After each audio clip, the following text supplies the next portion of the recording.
We usually have models for students to work with because it helps get a visual on what a lot of these different atoms look like if you were to jump down to be the size of a hydrogen molecule.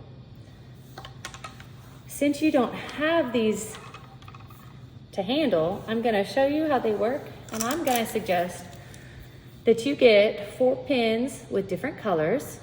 Tear a piece of paper into a square and another one into a triangle. On the edges of a square, just draw some little circles, and on the corners of the triangle, draw some circles. This is how you're going to make your at-home kit. You can also use marshmallows and toothpicks if you have them on hand and if you want to play with those too.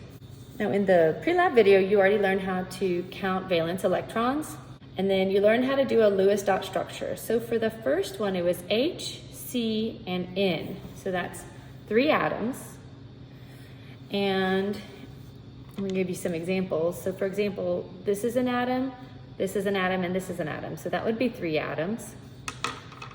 And this is 4 atoms, 1, 2, 3, 4. So notice we have a bond between all of these atoms. That's what I'm going to have your pins represent, so you can see the shape of what's going on. You can see this one has 5 atoms, 1, 2, 3, 4, 5. So if you have your pins ready, if you have 3 atoms, H, C, N, so the C's in the middle, when you draw the structure, where they touch is going to be where the middle atom is. And then on this end is an atom, and on this end is an atom. So at the end of the pins, you've always got an atom. So you can see that this is linear, and this is linear.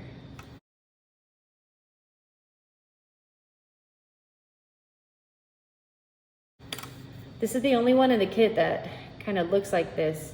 You're supposed to not see that there's not an option for any other atoms to go anywhere else. The idea is that atoms want to be the farthest away from each other, and the farthest away you can get from each other is 180 degrees.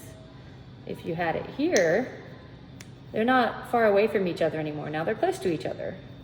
So the farthest you can get is this 180 degrees.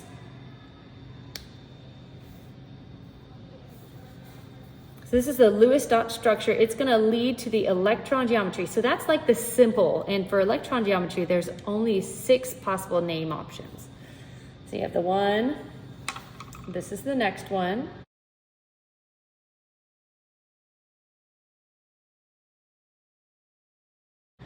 This is trigonal planar, because look, it's in a plane. Like if you could put a piece of paper through it, it would be sitting straight on a plane. There's nothing else sticking out of it. It's a trigonal planar. There is another trigonal, but it's in the molecular geometry naming. Trigonal in chemistry often means triangle or tri or 3. So you can see how this looks like, a triangle on all the edges of it. So trigonal planar.